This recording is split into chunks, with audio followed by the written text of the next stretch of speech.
On today's episode of the Black Studies Podcast, we have the pleasure of speaking with Dr. Ronald J. Stevens, professor of African American Studies at Purdue University, specializing in Black leisure and recreation, local Garveyism, and African American biography. A nationally and internationally recognized expert on the historically significant African American resort in Idlewild, Michigan, he has authored several important works, including Idlewild, The Rise and Decline and Rebirth of a Unique African American Resort Town, and Idlewild, The Black Eden of Michigan. He is lead co-editor of 3 volumes, Global Garveyism, Chicken Bone Beach, and African Americans of Denver, and he is the author of 12 academic journals in publications such as the Journal of Black Studies, the Black Scholar, and Black Diaspora Review. He currently has an article in press with the Michigan Historical Review entitled Trailblazers of Justice, Violet Neatley Anderson and Percy J. Langston, Legal Legacies in Idlewild, the Black Eden and Summer Apollo of Michigan. Dr. Stevens is currently writing Robert and Mabel Williams,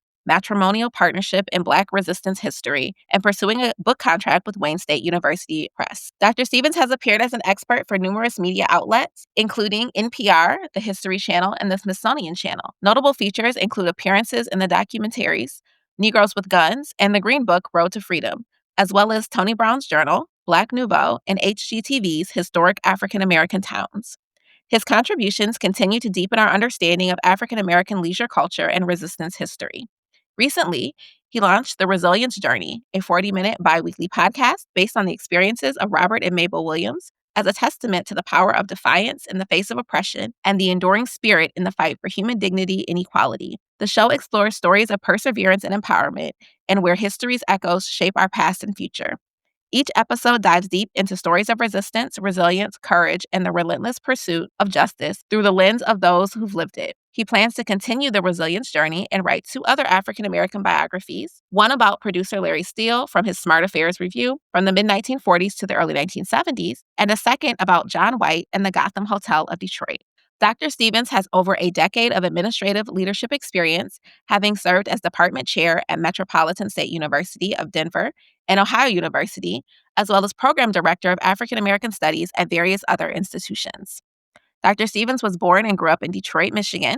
He attended Detroit Public Schools and graduated from Wayne State University, earning a BA and an MA in speech communication, followed by an MA and PhD from Temple University in African American Studies. He is the father of 2 daughters, Kiara and Cariel, and proud grandfather of 12 grandchildren. Hello, everyone, and welcome to another episode of the Black Studies Podcast. Today, we have the pleasure of speaking with Dr. Ronald J. Stevens, professor of African American Studies at Purdue University. How are you doing today, Dr. Stevens? I'm doing fine. How are you, I'm Dr. doing pretty Dr. well. Newby? Thank you so much for being here. I'm really excited to talk to you, not only because you're from Michigan and you've done research on Idlewild, but also because you do work on Robert and Mabel Williams. And I think right now is a great time to revisit their contributions to Black history and Black activism. So I definitely want to talk about those things today. But to get started, how did you get into Black studies as a field and what keeps you committed to it? That's a long answer to that question, but I'm gonna That's fine. take a dive at it. So, like as I reflect on this question, for some odd reason, the lyrics in Little Dirk's with J. Cole's rap hit song "All My Life," it comes to mind considering my lived experiences and intellectual growth over the years, on and off campus. See, I grew up on the east side of Detroit.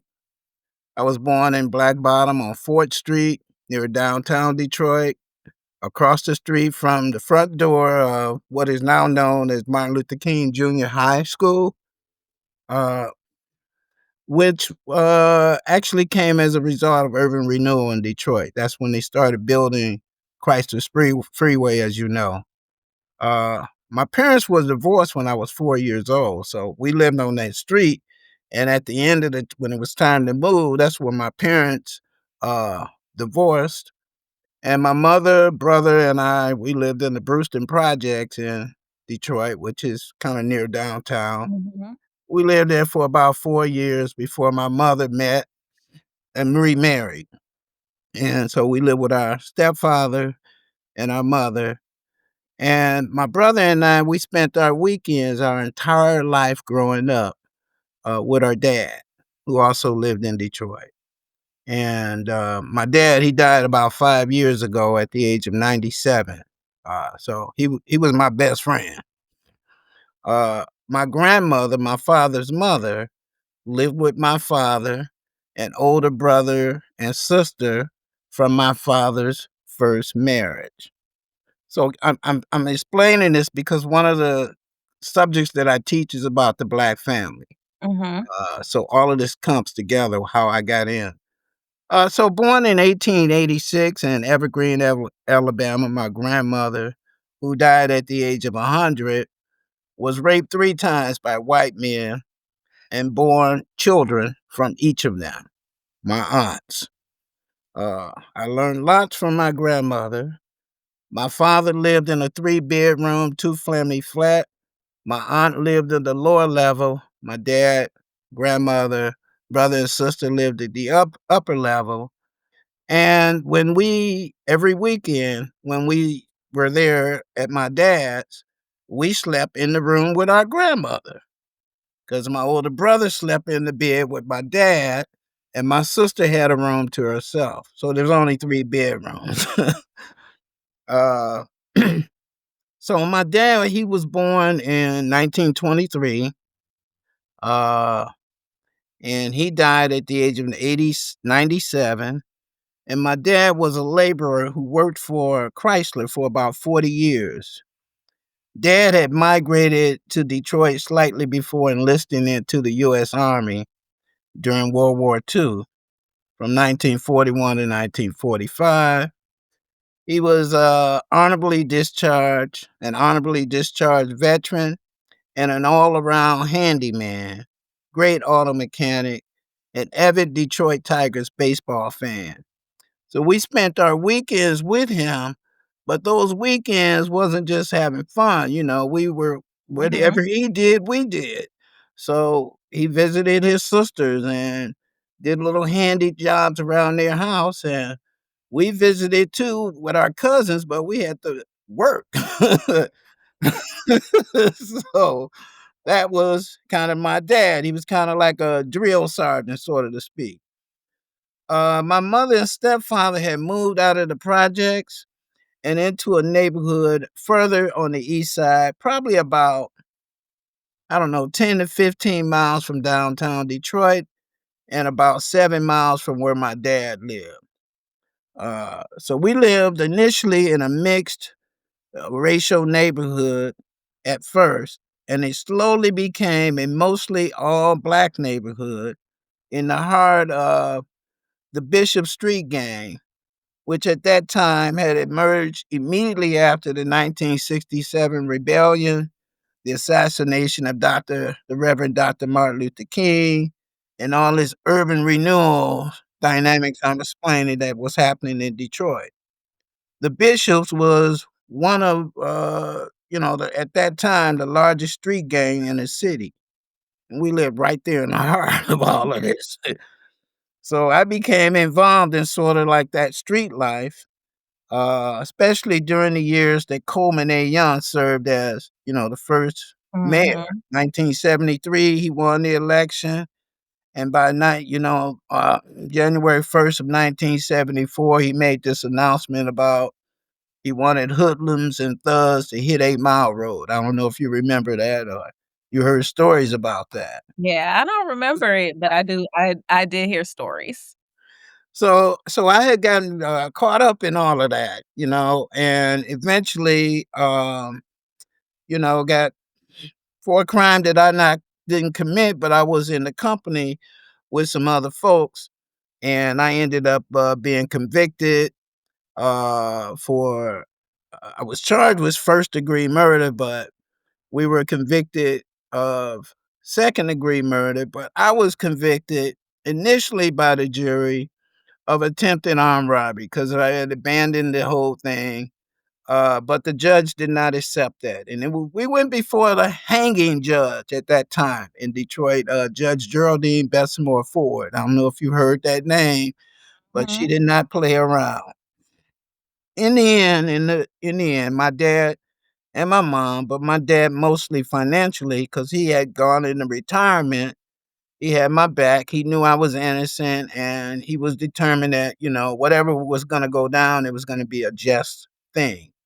So I ended up serving 1,328 days at the Michigan Reformatory in Ionia, Michigan, before re-entering civilian life, so to speak.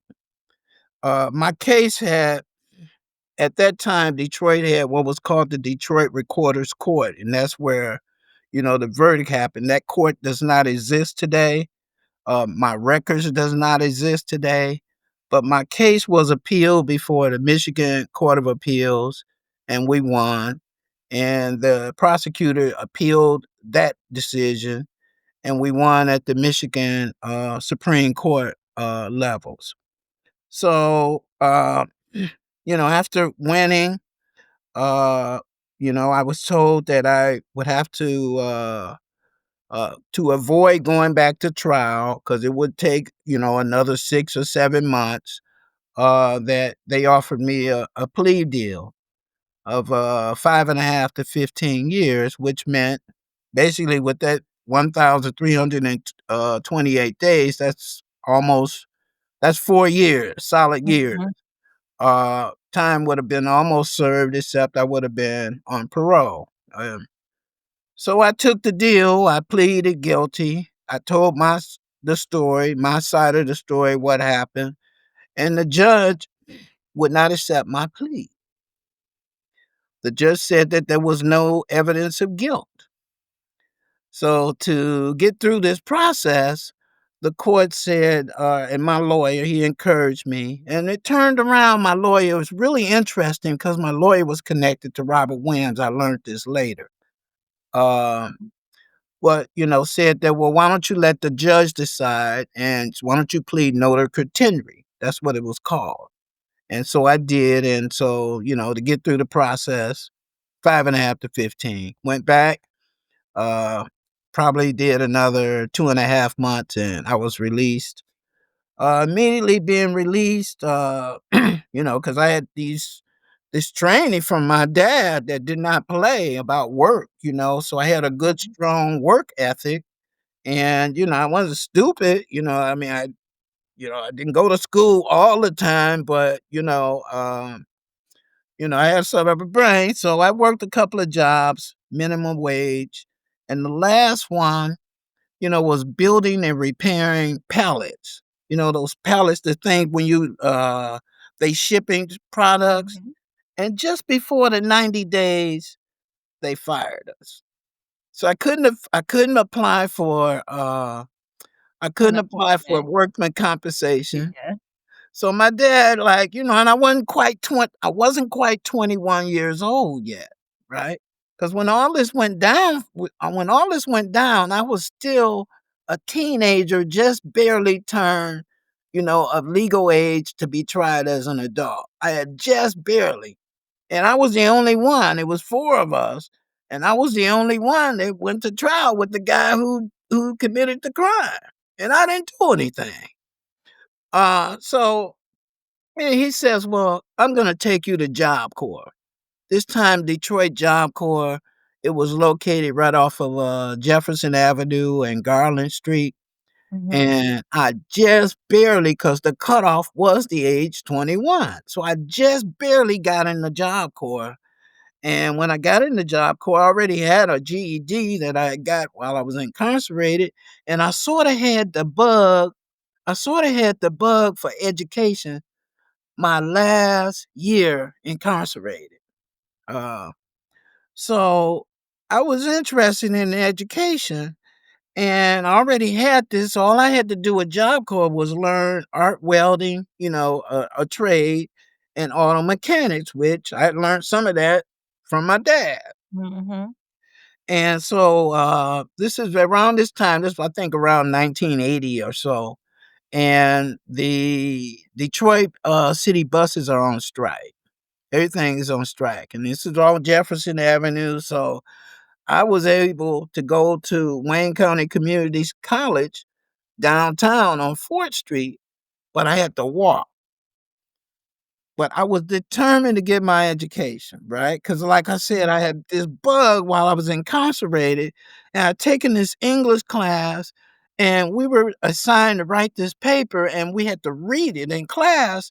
And when it was my turn to read the paper, everybody was listening, and they like, "Wow, that was amazing!" Right? I don't even remember what I was imagining or describing or whatever, but they thought it was good, and so that was the bug for me. You see, because when my mom and stepfather moved on the east side after the divorce, and I grew up in that neighborhood, my mother was a reader, and she had gotten her first car. It was actually given to her by the daughter-in-law, the Fisher Building on Grand Boulevard. So Max Fisher's daughter-in-law, who knew my mother, gave her this Corvette automobile. And so that was our first experience in, growing up, and, mom, she would treat us, take us to, to McDonald's, Burger King, or the Chinese restaurant off of not near Woodward Avenue, Stanley's Chinese food would take us there, and that was like a big treat. And I remember driving there, passing Wayne State University, and I never, ever, it never even crossed my mind that I would be years later going to school there. So that was, it was, when you ask that question, it's like a lot is buried in there. So at Job Mhm. Corps, they had this contest for Mr. and Miss Job Corps, and I won the Mr. Job Corps, and one of my colleagues won Miss Job Corps, and we got a limousine drive, and we could go to Wayne State. We could go to Wayne State University through the College of Lifelong Learning, which meant we could go to Wayne, but we weren't matriculated into the university. So I did that for about a year and a half with other Job Corps students. And I'm not sure if they were as serious about all this as I was, but I was a non-traditional student. I wasn't, so uh, I matriculated. I matriculated. We lived in the dorm. We lived in what was called the last dormitory on Wayne's campus, Helen Newberry Joy Dormitory. And it was in that dormitory because of these skills that I had learned from my dad, right? Because I remember entering the university and I was thinking, wow, I'm going to do something great, something here, right? Because Mhm. again, I never imagined myself ever being there. And so after matriculating, the every dorm room, every floor, there was an incinerator where you kept the trash. And the Mhm. guy that was doing, he was an Arab, Middle Eastern guy he was doing a half job. I mean, it stink, trash everywhere. It wasn't orderly. And like, I was like, whoo, I could do this, right? There'd be extra hustle because Job Corps provided me a little stipend, clothing stipend, paid for the dorm, paid for my tuition. So I went to the director of the dorm and I said, well, if you need somebody to, another janitor or whatever, because this thing, everybody was complaining. And I did it. They loved it. I mean, I kept the rooms clean. In Michigan, cans and bottles are worth 10 cents. Yep. Okay, and all the students would like leave their cans and bottles around, and here I am, the cleanup man, right? Uh, I picked them all up. I didn't have an automobile, but the Farmer Jack's was about, I don't know, 5 or 6 blocks from where Wayne's main Mhm. campus was. So I had these big, gigantic, they all saw me, right? I had these big, gigantic garbage bags carrying them there. It took a long time, but I got there. And I was like, cheesing like when I cashed those bottles in, and I kid you not, from that moment on, they stopped leaving their cans. Everybody started saving cans. So anyway, from Those the hmm? those Yeah, are good. it added up. I think I must have had about $50 or $60 from those cans. Wow. So the director was impressed, offered me a job. I can move up from janitor to receptionist at the desk. And I did that, and I moved up from that to they decided to reinstitute the Helen Newberry Joy Dormitory Student Council. And I ran against this white guy. He was an engineer, and I beat him. So I became the president of the dorm, and then I got an offer to be an RA, and I was an RA. Um, and so, I was more and more getting involved in the campus life. And then I wanted to get bigger, just bigger, higher rising stuff, right? So I got involved with the broader student government, uh, reinstitute the Liberal Arts Student Senate for the College of Liberal Arts and Sciences. Um, I wasn't a good writer. Didn't have, I had, they said I had skills. The people that heard me read my essay in prison, um, and I managed to get through, but I wasn't, compared to some of the students that I was going to school with, I didn't think I was a good writer. So I was taking a lot of writing classes, composition mostly. Uh, Later, a few literature classes, great English literature books. And then I joined the student newspaper. So I was a reporter. And then I got involved with because I had majored in communication. And anyway, long story short, majored in communication. I had minored in Black Studies because Wayne did not have a department of Black Studies. It had a Center for Black Studies. And Dr. Geneva Smitherman was the second director of it. The first Oh. was the dean of the College of Education, Ed Simpkins. This was her friend, her colleague. So anyway, I ended up doing that, and I ended up getting a work study job with the center, and I was Dr. G's, sort of student research assistant and handyman.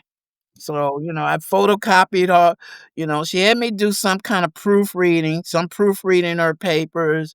And then I would like photocopy, make sure all the pages were in sync and, that kind of stuff. And tagged around with her to all of the meetings with, the heavyweight Black scholars on campus, Edward Littlejohn in the law school, the dean in the College of Education, sister that was studying philosophy. I'm sorry, psychology. And so I tagged along with her, and I took classes because she was in communication at the time, Mhm. and I was interested in speech communication, public relations. But I took social linguistics with Dr. G, Black English, um, courses like that. And then I took courses with some of the other professors in the Black Studies. And one in particular, Dr. Patricia Coleman Burns, which introduced me to Black social and political thought. So that's where I learned about Malcolm X and, reading about history, some of our great speakers, and particularly Arthur Smith, aka Malefi Keti Asante, who Mhm. was a communication scholar and studied Black rhetoric. And that really intrigued me. And then Perry Hall was the director.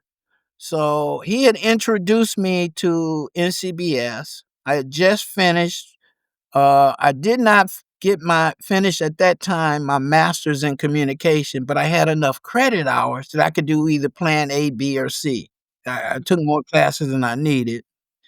And so anyway, I was watching television and I saw Malefi Asante on the Today Show, and he was talking about the first PhD program at Temple University. And that really intrigued me since I was taking these classes in public address and black and rhetoric. And my professors, whenever I would ask them questions about some of the Black orators in our history, they act as if they didn't know much about them. So seeing this guy on there and knowing, his history, that really piqued my interest. And then, at the same time, we as some of my undergrad colleagues, um, at the time, Minnesota Attorney General Keith Ellison. He was an undergrad at Wayne. Dr. Earl Henderson from, he was, we all graduated the same time. Earl went to U of M, uh, Ellison went to Wayne's Law School, and I did the master's in communication. But we had been having conversations about Black studies. So by the time I got, my first 2 years at Temple, that's when the student protests and things were happening at Wayne State University. Uh, and so I was following that closely. And Coleman Young was still mayor of Detroit, and he sort of intervened into that situation. So Temple became very attracted to me because of what I had learned from Dr. G, her contacts. I had just gotten married, and my wife was pregnant with our first daughter, and we were traveling there. So Temple became attracted because of Dr. G, Molefi Asante, this first PhD program, Philadelphia, where it was located, close to New York, close to New Jersey, close to DC, close Mhm. to Delaware, all of those places. And like they were hotbeds for research. And my interest, because of Dr. G, looking at communication from a Black English perspective, was in rap and hip hop, early rapping, styling, talking shit, Mhm. jiving. It was all of that, right? And that she covered it well in talking and testifying the language of Black America. Yes. So I wanted more of that when I got to Temple, but Malefi was on another page. He was on a broader page about, you know, African identity and centeredness and Afrocentricity. And so I didn't get enough of what I really wanted, but I was still interested in that kind of language of the from the hood. And so my initial interest was on rap and hip hop. And I got through, but I went to school with some dudes that are kind of heavyweights now, Eddie Glaw Jr., Greg Carr, Reland Rebecca, Regina Jennings, who was with the Black Panther Party, Jose Pienta Bay, Dr. James Conyers, the one that's passed that was in Houston, the one that retired was teaching in New Jersey that now lives back in Harlem and New York. Uh, some really heavyweight people and great thinkers. And one of the intriguing readings, there were many readings that we were exposed to, but one of the readings was actually an essay. It was a review essay, and it was a debate between Harvard's historian Nathan Huggins and Molefi Asante about the future of Black studies. Mhm. And Huggins' position was that Black studies or African American studies was a field of study that required scholars representing, interest in Black history from the perspective of the traditional disciplines. That was his position.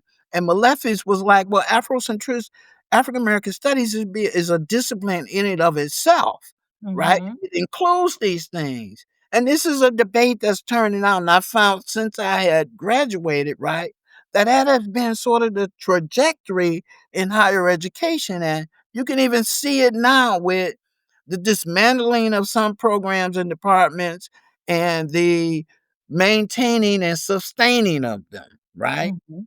And I'll talk about that a little later in one of the other questions you asked. But all of these factors accumulated my interest. Harold Cruz, before he passed, he came to Temple to give guest lecture. Cornell West. We had the cream of the crop there and all of this Yeah. wonderful stuff. And I find myself like I was at that time interested in rap and hip hop, but I find myself returning back to the East Coast because of my interest in Chicken Bone Beach, a black resort, historic black resort in Atlantic City and Club Harlem on Kentucky Avenue, and then Philadelphia, the dance studio, because my interest was in Black social and political thought, but also in cultural aesthetics. That's where Mhm. the interest from rap. But out of that, I abandoned rap. I abandoned rap because when I became almost ABD and I landed my first job in Western Michigan, in Scottsville, Michigan, I heard about Idlewild. And so, once I learned about Idlewild, early on, I mean, it was romanticism type of Yeah. interest at that time. But the more over the last 30 plus years of studying and the deeper I've gotten, peeking through the cracks of rescuing and recovering that history, I became even more intrigued with it. And so I've transferred that. I find that studying rap, Idlewild, I can do both. I can look at the cultural aesthetics and I can look at Black socio-political thought because that's where I met Robert Williams, and that's where a lot of other people came. There's so many histories there. Mhm. Uh, so all of those factors, and then learning about concepts and theories, Marxism and Black nationalism, Afrocentricity, Afroecology, Kawaida theory, womanism, Africana womanism, Black feminism, cultural studies, the African diaspora when it became a hit, Afrofuturism, Black internationalism, all of these things, I'm kind of into your second question with what drew me in and keeps me interested, right? And Yeah. then my publications, right? So the discoveries from my research, right, really keeps me going, like the things I learned, I took off from where Ben Wilson, Ben Wilson of Michigan State, of Western Michigan, I took off, I added to where he left off, his contribution on Idlewild. So the new discoveries, Robert Williams, landing there. Most people focus on him looking at just armed self-defense, but his platform was bigger than that. It was about democracy and the constitutional rights that African Americans have, right? So that and uh global Garveyism, the fact that there was a UNIA in Idlewild. I mean, all of these things, started popping up, and I started learning. So all of that accumulated, right, is what drew me into Black studies and keep me interested. Well, thank you. There's a there are so many things that I wanna follow up on given what you said. But I really appreciate you going through that history because I think it's really important to reflect on how sometimes the things that we don't necessarily see as being influential to our trajectories in Black studies or in the academy more broadly, right? Like, those things matter too. And I also think it's really having a non-traditional path through the academy that is an important story to be told because so often it seems like you there are so many things that are assumed to be known or assume that this is a trajectory or this is the way that this goes, but there are multiple pathways to and through these spaces, and then sometimes things will happen, like when you met, Mabel Williams, I was listening to I listened to the episode of your Resilience Journey podcast, and how, you met her kinda randomly, and then that led you to be able to learn more about her and her husband's work and all of the things that they did, like you said, beyond the armed self-defense platform that, Mm. Robert Williams is most known for. Um so I really appreciate that trajectory. I do want to pause and ask real quick before we move into some more of the other stuff. Like, I'm always really fascinated with when I get to speak with scholars who are in these spaces with some of the biggest names in the field now, right? Like, to be there earlier on and to have these, experiences and conversations when Black studies as a academic field was new and starting to spread. Um, And because you went from communications to Black studies and that interest in, like, Black communication, which led you to Temple, how do you s I know you said that, I mean, Temple's Black studies, uh, department was broader than just the communication element,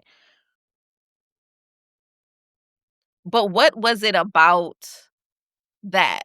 So the way that Temple approaches or approached Black studies, um, that kind of led to a broader perspective from you on the type of work that you were going to do, because you kept the cultural aesthetics part, but you said you kinda put down, like, the rap and the hip hop portion of Mhm. it.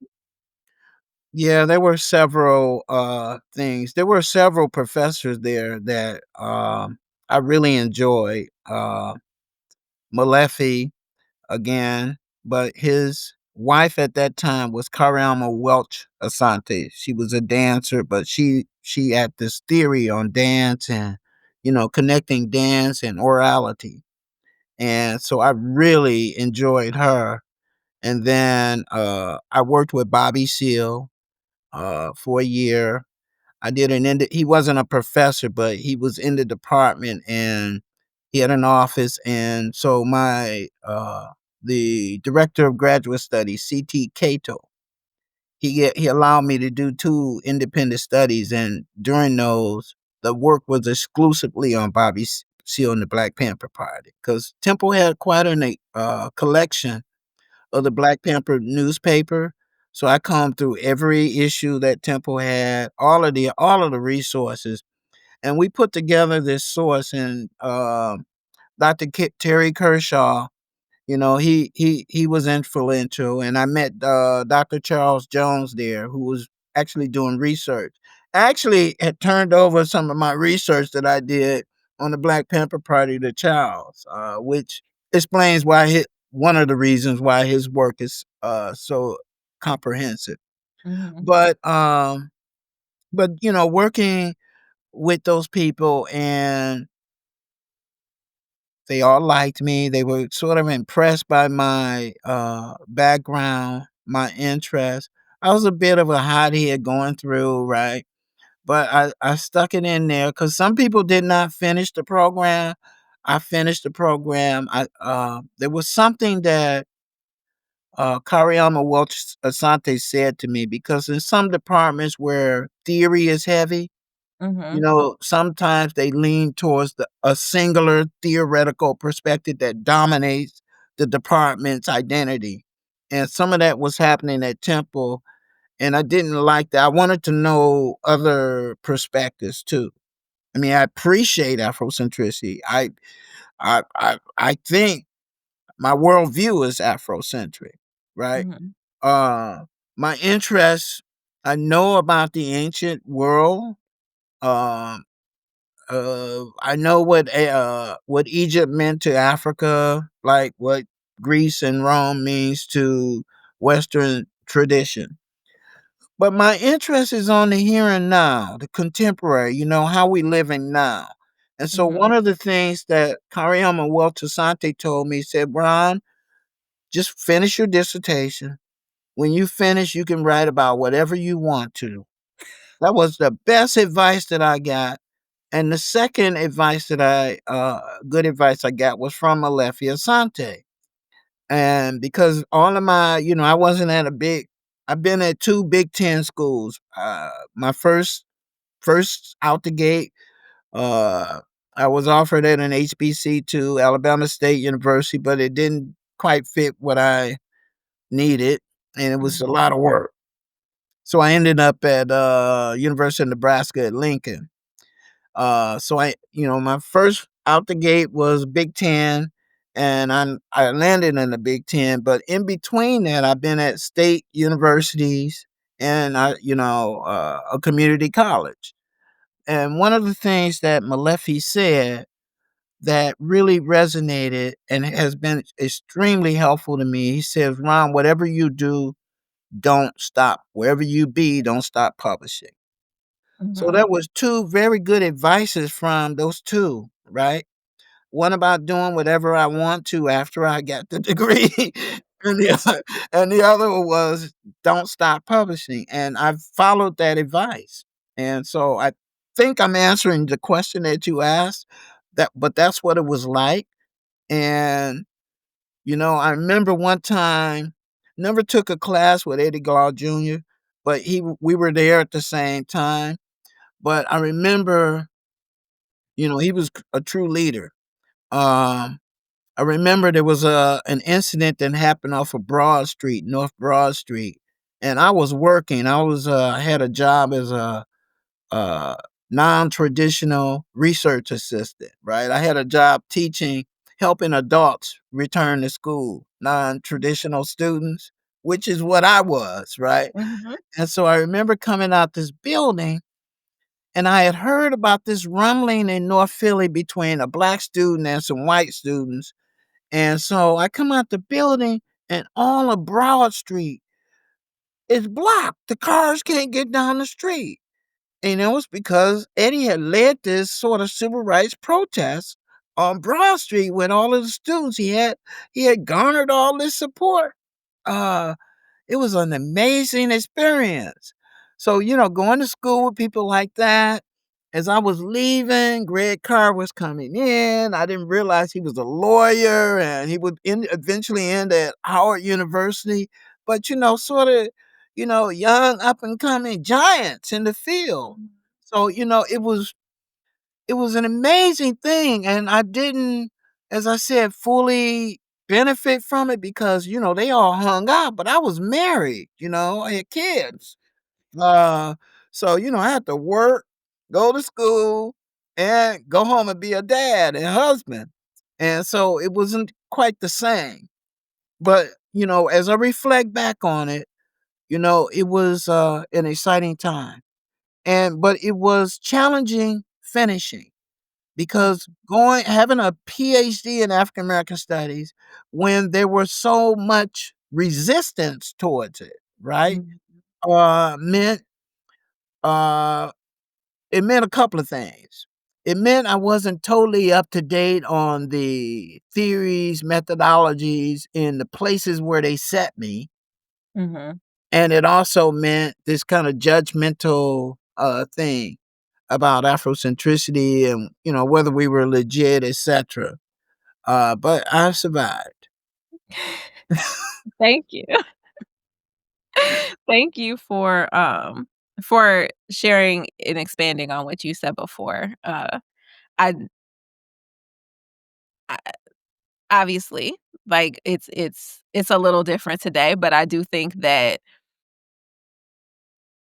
it might be, getting ready to be back where having a PhD in African American studies is a little more of a difficult thing. But, I mean, I think if you even look at the composition of most of the Black studies departments and programs and centers that offer, majors, minors, and graduate degrees, I mean, still the vast majority are not people with, PhDs in Black studies. Yep. And So something to add to that. I mean, one of the things that I've always believed in going through it, and that I still do, is our degrees do not define us. We define the mhm, degrees. And so I always thought of having some kind of, your PhD doctoral level, you get to pick a cognate, you know. mhm, So I was trying to pick two or three, to be honest.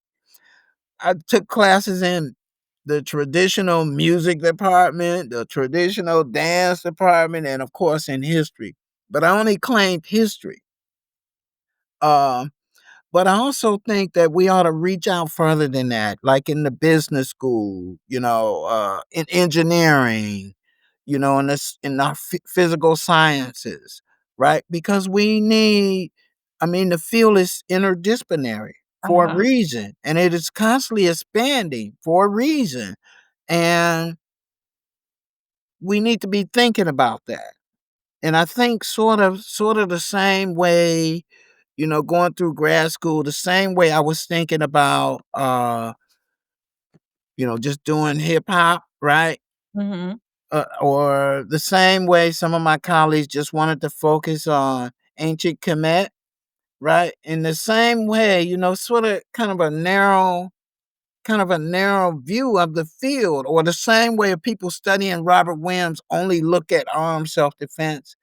And Mhm. even though the rest of the evidence is right there in plain sight, they're only looking at self-defense. So to sort of expand our horizons and see the picture holistically of what and who we are as scholars and in the discipline that we're in. Thank you. I agree. I think sometimes the structure of the university makes it difficult, right, to have some of those connections be more formalized or acknowledged in places like engineering or the business school, like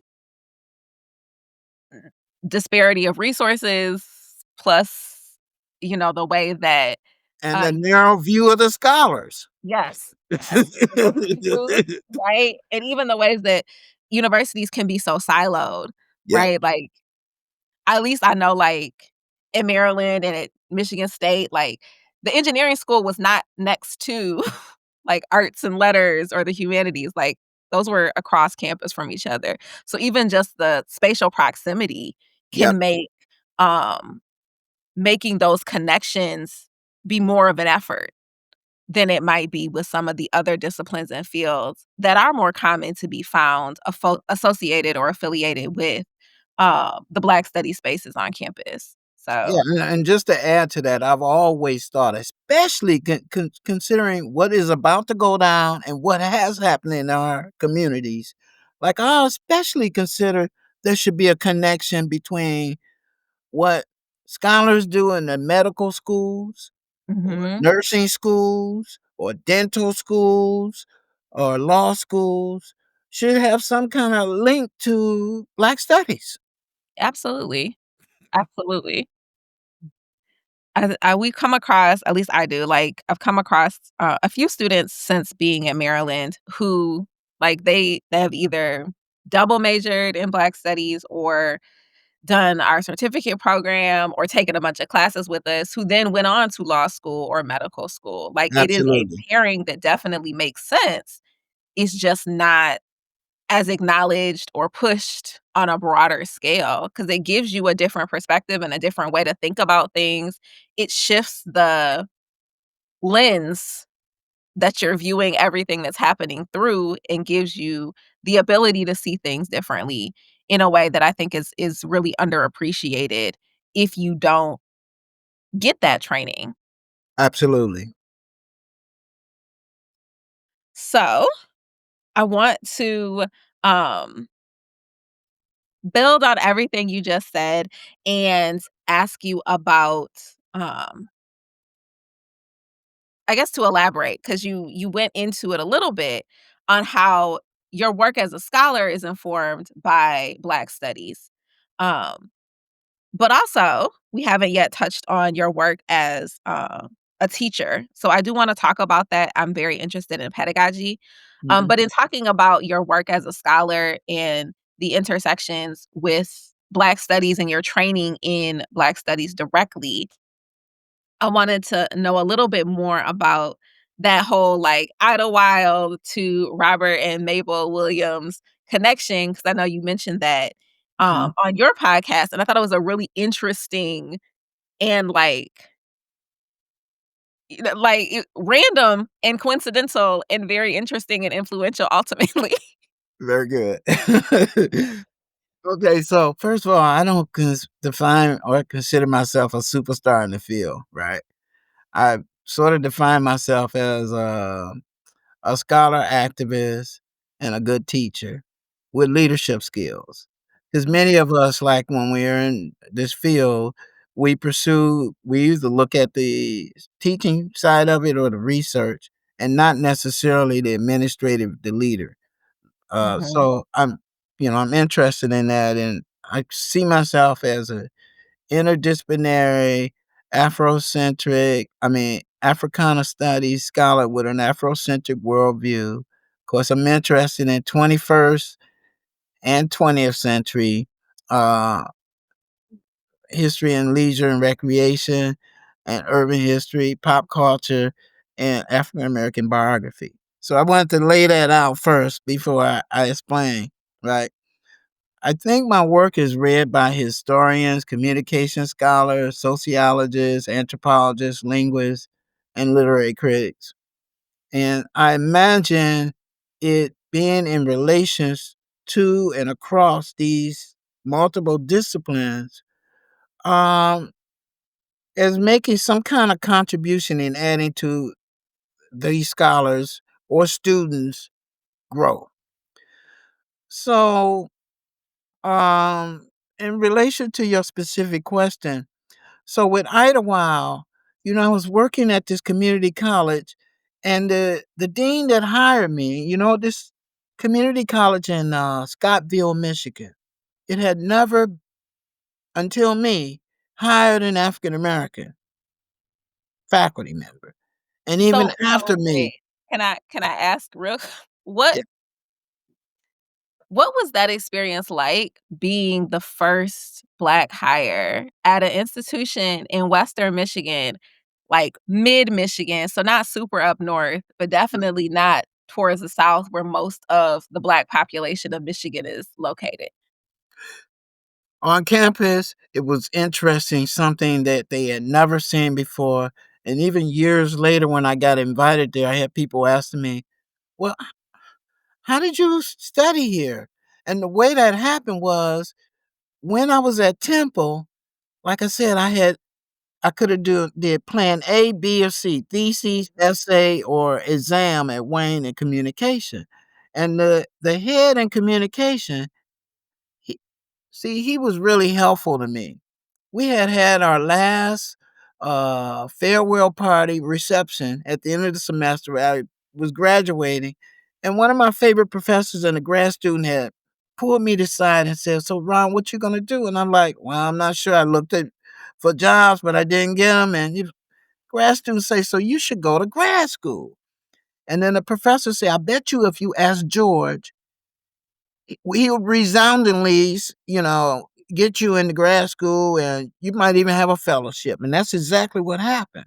So George, he told me that if I got my master's in communication, no matter what happened, I could always go and teach at a community college communication. So that's how I ended up at this place.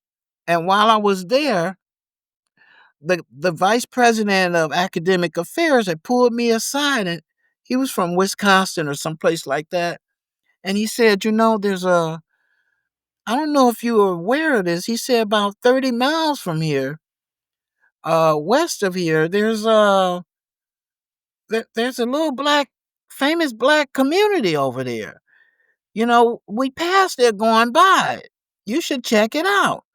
And of course, studying at urban institutions in Detroit and Philadelphia, I mean, first thing that come to my mind is like, well, a couple things.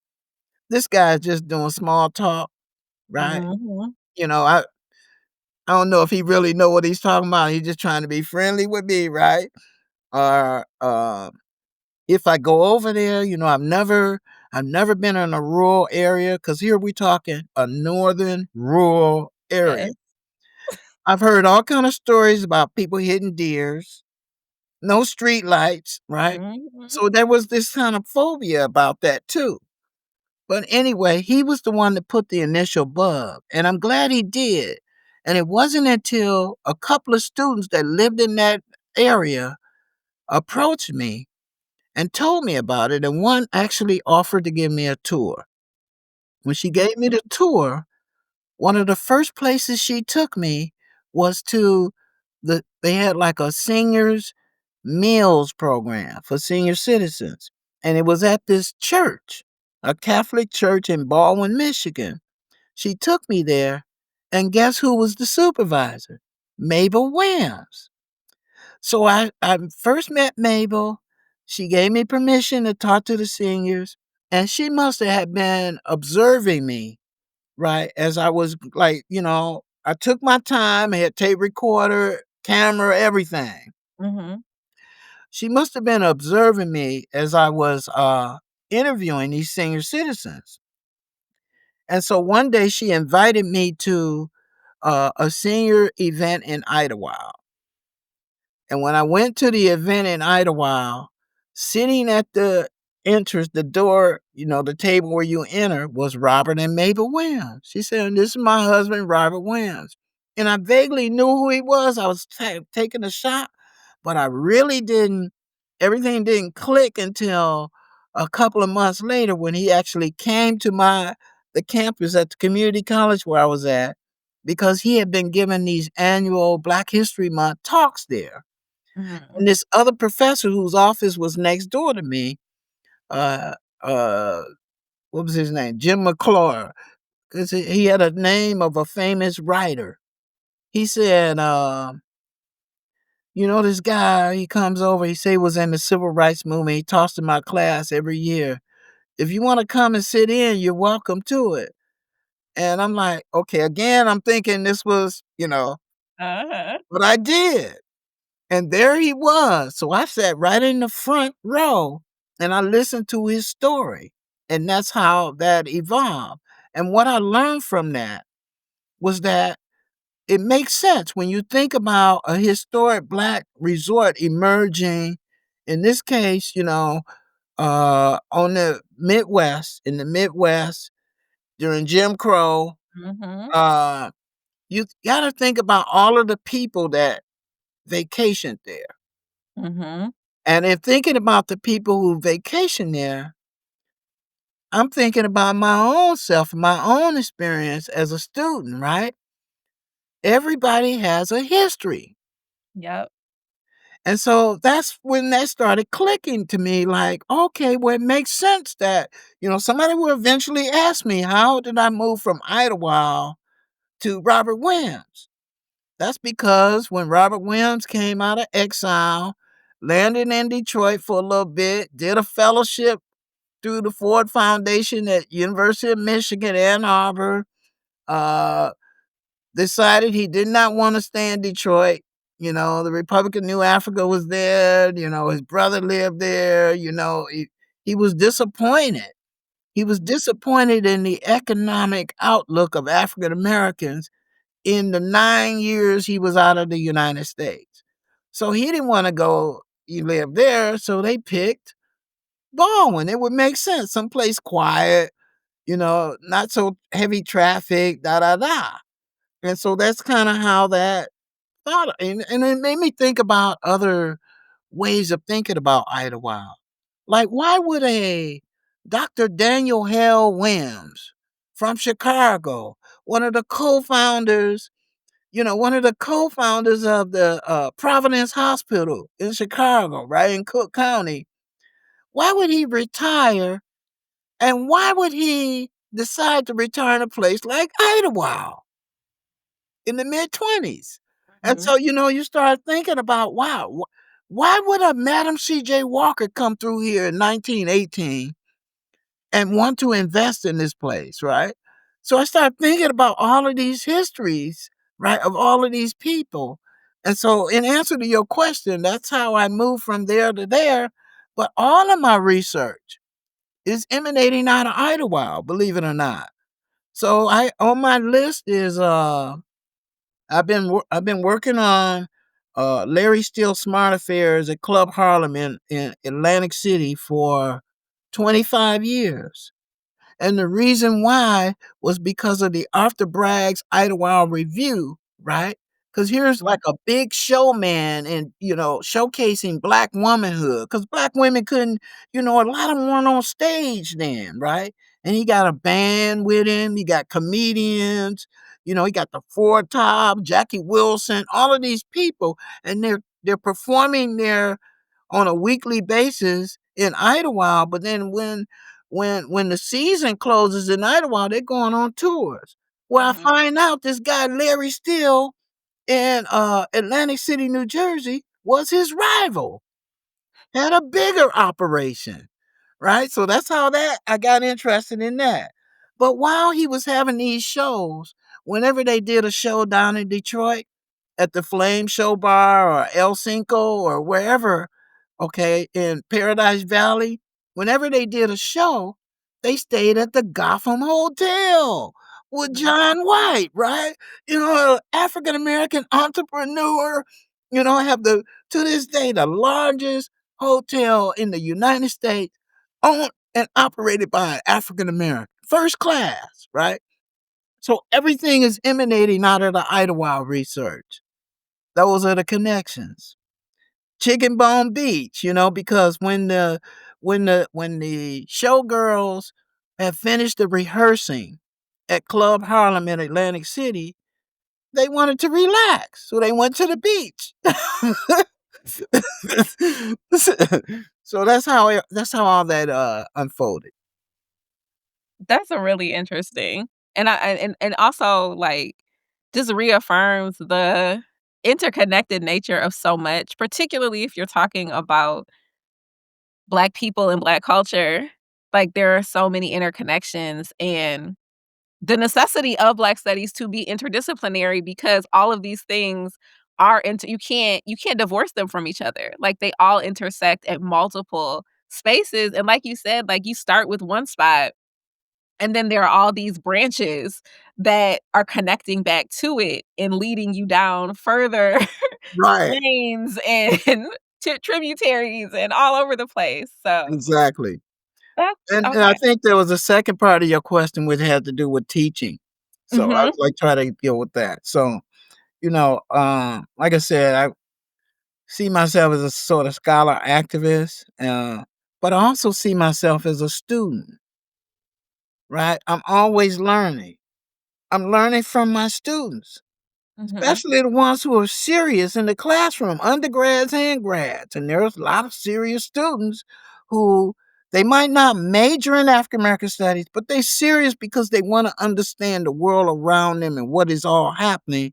And so they'll take a class here, take a class there, and it's out of that that I'm learning. And mhm, so some of the courses I teach at Purdue is this course that I actually started at Ohio University, History of Injustice in the United States.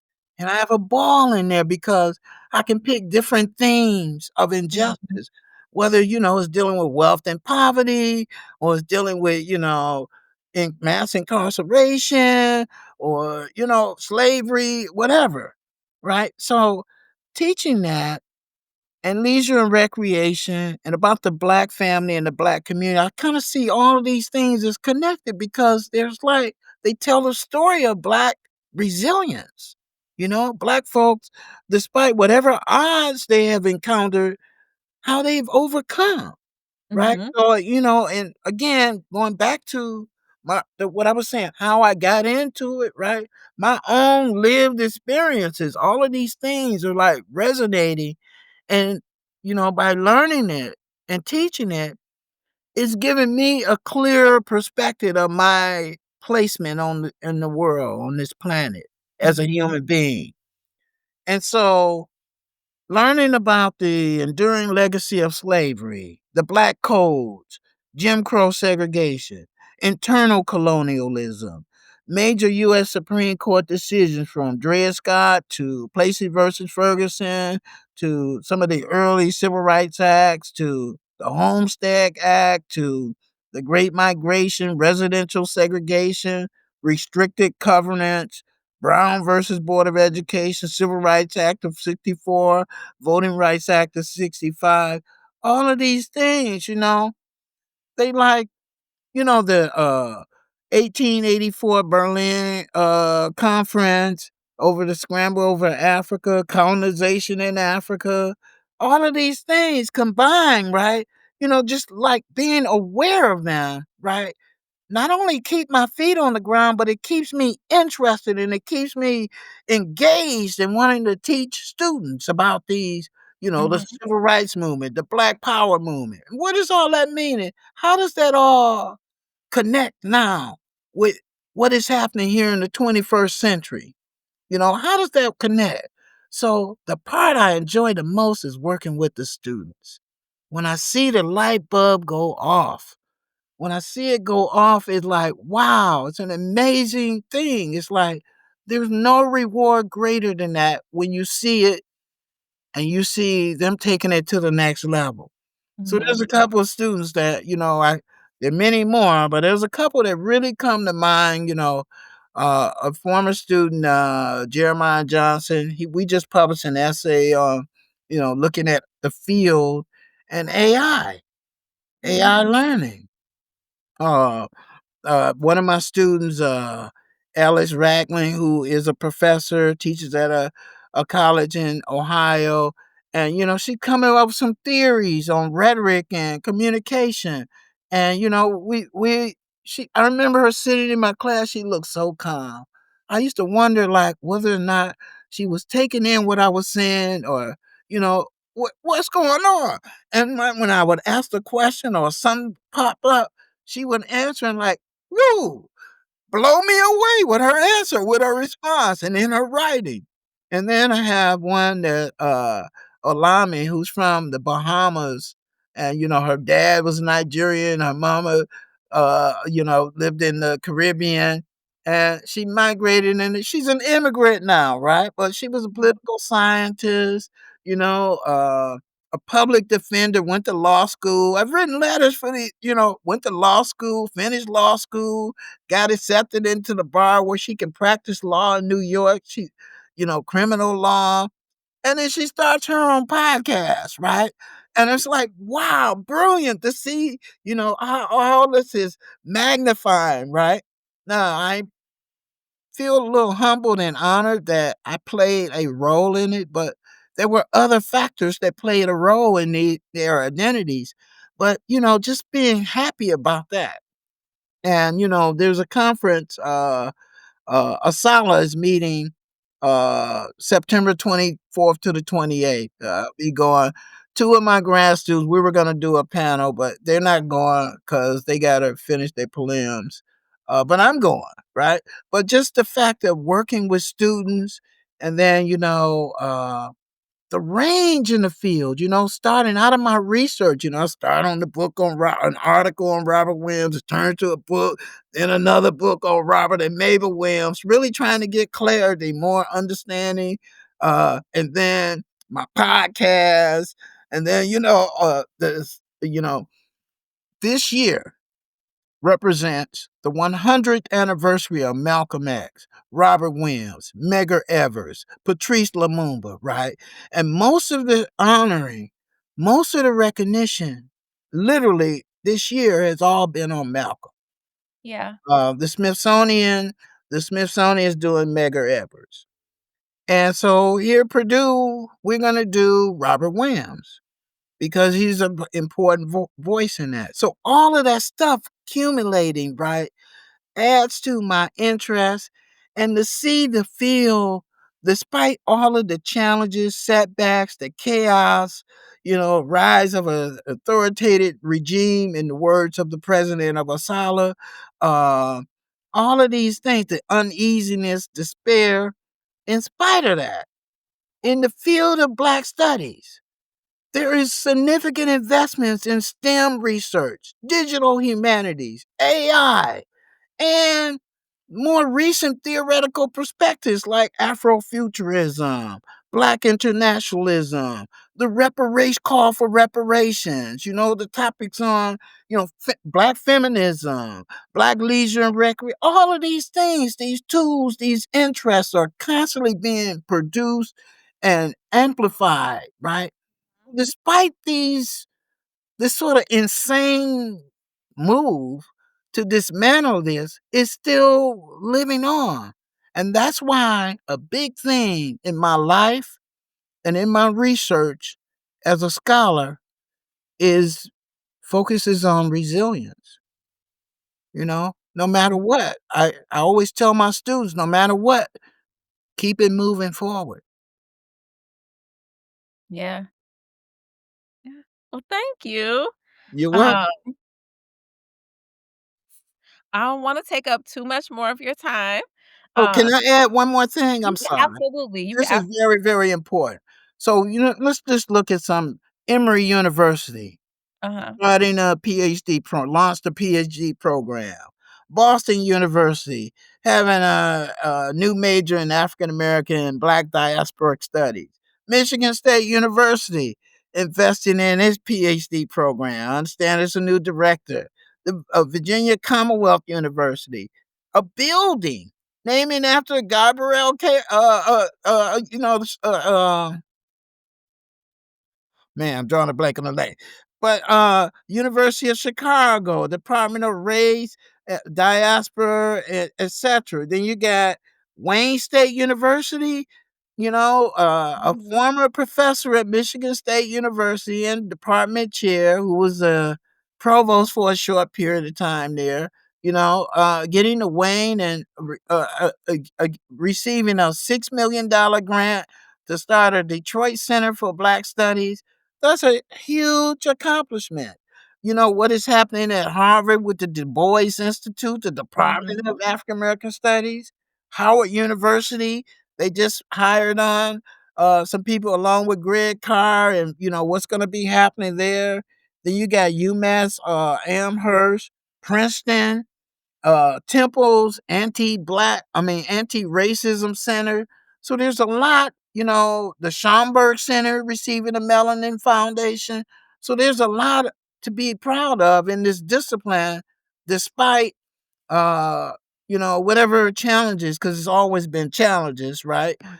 Uh, but whatever challenges that are before us, it continues to grow, and that keeps me interested in doing research in it, and especially passing that information on down to students. Mhm. Well, thank you. You're Um, welcome. and thank you for providing some of that, information with regards to the things that are happening, I think, too often, right? Not only are we siloed in our units, but we're siloed in our universities, and so we don't always know the things that are happening across different spaces, even though they can be very much connected and important to the things that we are doing in our own. So, thank you so much for that. I know I wanted to ask you about the event that you are doing to celebrate the centennial of Robert S. Williams. So do you wanna say a little bit about that? Sure, sure. Um, like again, that class I teach, History of Injustice in the U.S. I taught that last spring. Mhm, And one of the books that we used was Negroes with Guns, written by Robert Williams. And one of the things that I do in the classroom is I really try to focus on students' communication skills, written mhm, and oral. So they do some writing, but they have to do some oral presenting. And so my students, three of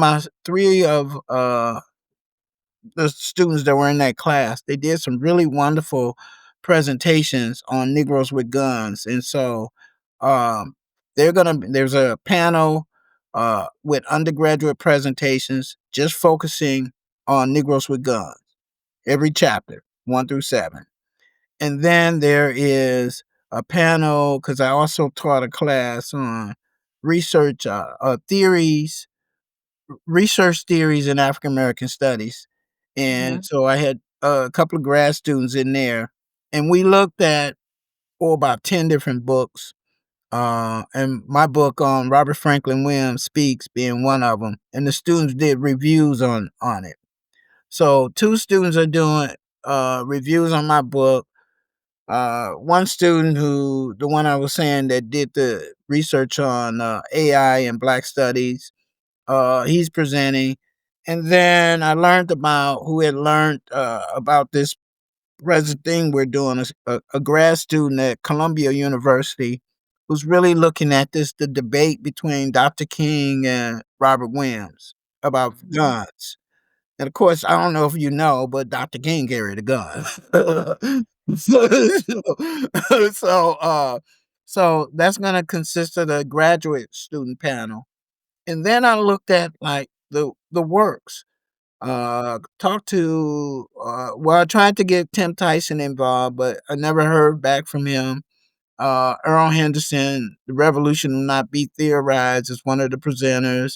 Uh, Gloria House and Akiyele Umoja with the memoirs of Robert and Mabel Williams. They're going to be presenting. Uh, Janelle Hope and Bill Mullen, their book, The Black Anti-Facet Tradition. They're gonna be Mhm. presenting a young up and coming black philosopher who was here at Purdue. He did his dissertation on Huey P. Newton and the Empire. He's going to be presenting, but his work is on the new technologies and weaponization. So he's going to be talking, and then Dr. Judson Jeffries from Ohio State University, he's going to be presenting. Of course, his work is all on Huey P. Newton and the Black Panther Party, but connecting that work to Robert Williams. So most of the panelists, at least for that last one, they're going to be presenting, probably talking about 5 or 7 minutes or so about their works, and then we're going to open it up to Q&A. The celebration is going to be in person and virtual. We want to reach as wide of an audience as possible. Uh, but really to inform people about who Robert Williams was, right? Mhm. And not to dismiss the importance of armed self defense, but to highlight the importance of issues that are relevant in our lives today, like our constitutional rights and the issue of democracy, and Mhm. not living in a fascist government, right? So Yeah. all of those things are really, really important, and we're going to try to present them in that 2 days. Okay. Thank you. Um, so make sure, right, you send me the link so that we can have it go out with the episode so that people can register to attend, especially since you'll have a virtual option. I know that I think that that's a great conversation to have right now, a necessary conversation to have. And it might be really interesting for students to be able to learn more about Robert Williams, but also really thinking about democracy and what it means to have a democracy and be Before we faithful. won't have one. Right, right. While it's partially here. Right. So thank you so, so, so much for your time today. Is there anything you wanna add before I give you back your holiday? No, I would just say and this is actually a good day. I always think of this holiday in particular as a day of labor and love. Uh, so I can't think of anything else, just how important this discipline is at this time, how important it is for, you mentioned that we were talking before the interview started about Spike Lee's new movie, but how Yeah. important he is as a film writer. He's hit on some really important themes, and two of them, well, actually three of them that really movie titles that really resonate to me that I think are good messages to close with is like in School Days, the message was to wake up, Uh-huh. and to do the right thing. The message was to do the right thing, and in Get on the Bus. The message was to get on the bus, right? That we need to get on the same page. We ain't got to be doing the same thing. We ain't got to be hating on each other. We ain't got to be competing, but we all have a purpose. And the purpose, a big part of that purpose is really about the survival of our culture, right? Yeah. And we're a creative people, an entrepreneurial people, an innovative culture that have contributed so much to the world and to this country. And so I just want us to wake up and do the right thing. Okay. That is a perfect point to end it. So, thank you again so, so much. I really have enjoyed talking to you and appreciate you being here today, and I hope you enjoy the rest of your day. And thank you. And I wish the same for you.